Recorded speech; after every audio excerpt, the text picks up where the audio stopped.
O que ela contribui mais na orientação parental do que se fosse uma orientação parental que fosse feito por outras abordagens, por outros referenciais teóricos? O que você acha que é uma diferença? Tá.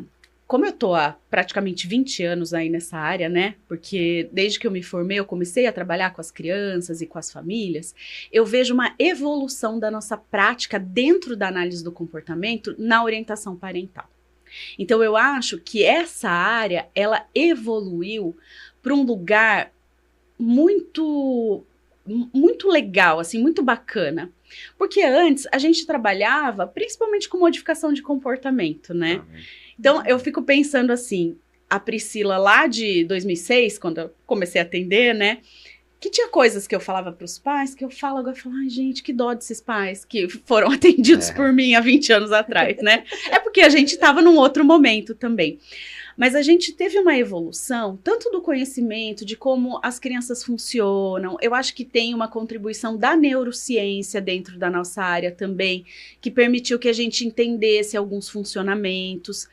E eu acho que a análise do comportamento, isso é uma visão minha, ela foi ficando mais sensível a esses pais. Porque antes, eu acho que era muito assim, como era muito modificação de comportamento, era muito faça isso, faça aquilo, bota em extinção.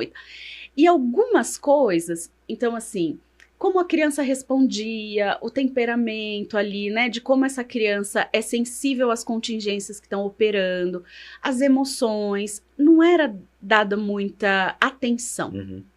Né? A gente até falava um pouco sobre isso, mas a atenção era, temos um problema, temos que resolver, então vai aplicar esse procedimento, isso aqui.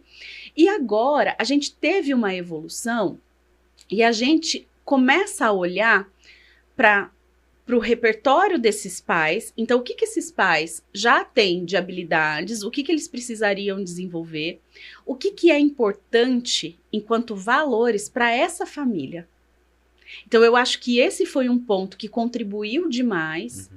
Um outro ponto, que isso é uma coisa que eu sempre tentei trabalhar, aprendi muito com o Hélio, que a gente precisa ensinar os pais a entenderem do comportamento.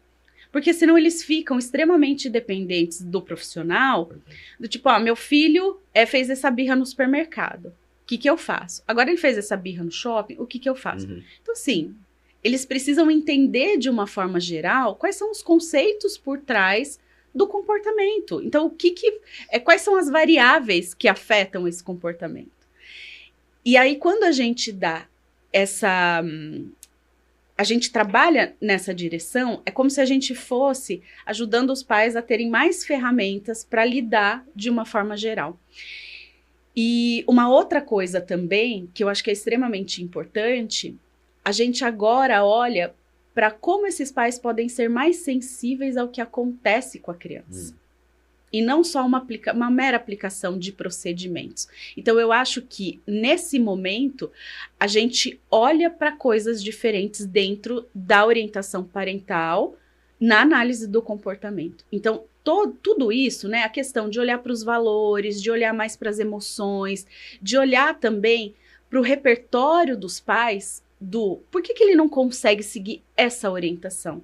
Por que é difícil para ele, por exemplo, colocar esse tipo de limite, mas isso aqui ele faz bem? Então, eu acho que abriu aí a visão dos profissionais para olhar com também um pouco mais de sensibilidade para esses pais. Não assim, os pais não fazem porque eles não estão nem aí.